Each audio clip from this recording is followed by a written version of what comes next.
नमोस्तु महाराज, नमोस्तु महाराज, नमोस्तु महाराज। संगीता गौतम मकराना से मेरा प्रश्न ये है कि आलू जो हिंदुस्तान में कभी हुआ ही नहीं था, 500 से 600 वर्ष पहले अमेरिका से आलू हिंदुस्तान में आया था। मैं ये जानना चाहती हूँ कि किसी भी ग्रंथ में इसका कोई वर्णन नहीं किया गया है, यहाँ तक कि गौमेट सार में भी इसका वर्णन नहीं है। अपने आचार्य श्री विद्यासागर जी महाराज ने भी, उनके जो शिष्य गुरु हैं ज्ञान सागर जी महाराज, उन्होंने भी इसके बारे में निषेध किया है, तो कृपया मार्गदर्शन दीजिए। पहली बात तो आप ये चीज़ समझिए, ये बात सही है कि आलू भारत की मूल फसल नहीं है। भारत में आलू और टमाटर दोनों बहुत बाद में आए। जैसा आपने कहा है, बाहर शाह है, बिल्कुल सही।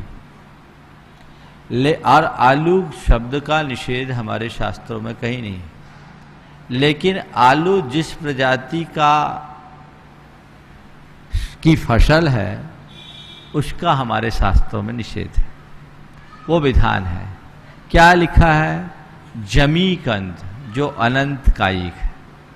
आलू में वो सब बातें दृष्टिगोचर होती है। तो जमीकंद का निषेध किया, आलू भी कंद है, भले बाद में आया, लेकिन है तो जमीकंद ना। तो जब जमीकंद का निषेध कर दिया, आलू कंद है कि नहीं है? जमीकंद है कि नहीं? तो जमीकंद है तो कैसे खाने योग्य होगा? वो कतई खाने योग्य नहीं। इस पर काफ़ी माइक्रोस्कोपिक प्रयोग भी हुए और उसमें पाया गया कि आलू के अंदर बहुत सूक्ष्म जीव होते हैं। मुझे किसी ने बताया था, अहमदाबाद की एक लेबोरेटरी में इस पर काफ़ी रिसर्च हुआ है, शायद आप लोगों को इंटरनेट पे उपलब्ध भी हो जाए। तो ये बताया है कि आलू में भी बहुत जीव है, इसलिए आलू नहीं खाना चाहिए। जहाँ तक आपने ज्ञान सागर जी महाराज के विषय में कहा कि ज्ञान सागर जी महाराज ने ये लिखा है कि आलू खाने में कोई दोष नहीं, तो शायद ये आपने सुनी सुनाई बात की। ज्ञान सागर जी महाराज ने कहीं ऐसा नहीं लिखा कि आलू खाने में कोई दोष नहीं है।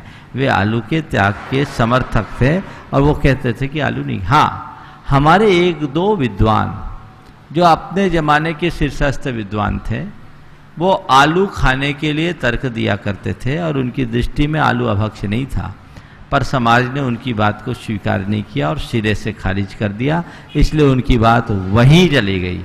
इसलिए इस तरह की बातों में मत उलझिए, जो त्याज्य है उसे त्यागिए।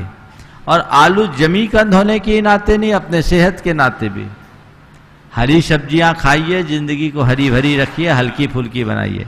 आलू खाएंगे आलू जैसे हो जाएंगे, इसलिए इससे अपने आप को बचाइए।